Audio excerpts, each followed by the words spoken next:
thought, but there's too many stories to tell. But, you know, he said when he was here in Denver, he'd stolen 500 cars by the time he was 14 or something. And, you know, I felt like thinking at the time, you know, and you're proud of that, right? You know, geez, if it was my car, of course, it was just pure joyride in every sense of the word. You know, there might have been a female companion involved, but they'd go up in the mountains. They'd come back, he'd park it perfectly, just where it was, you know, keys in it. I mean, he didn't get it washed and waxed, but, you know, he was respectful. It was pure joyriding. He wasn't out there to trash anybody's car or hurt anybody.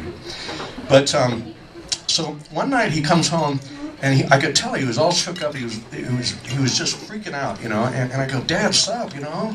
What's the matter? He was very upset. And he goes, my car got stolen. Well, the irony wasn't lost on either of us. And I had to go, gee, how does that feel? Who knows? You know, your car got stolen. And he was all freaked out, though, you know, because he had 100 old, you know, 51 Pontiacs and stuff. I mean, he went through cars like I go through socks.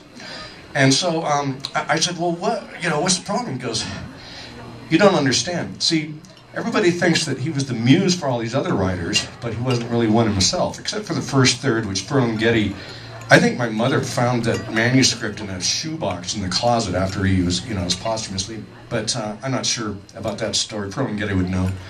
Anyway, but this is a short piece of his life. He said to me that night, and I couldn't believe it, he said his life's work was in the back seat of the Pontiac. I'm talking, he said, reams and reams of yellow legal pad, handwritten. That's the second third. And it was lost to posterity forever. They never recovered the car.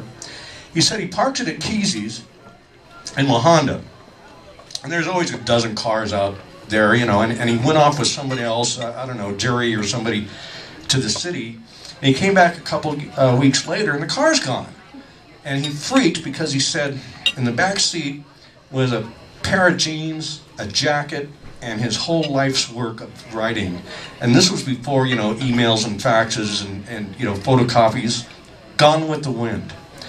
And we'll never, I hate to bring you down with a sad story with celebrating my father's life, but it just still to this day breaks my heart because who knows what we'd lost.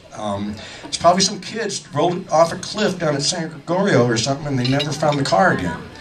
And it just broke his heart. And I think that was kind of, that night was the start of his decline because I can imagine, you know, I get pissed off if I lose an email, like it's 2 pages and the power goes off.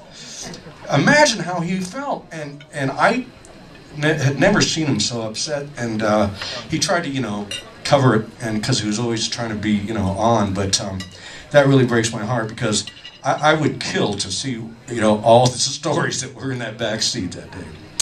But on a happier note,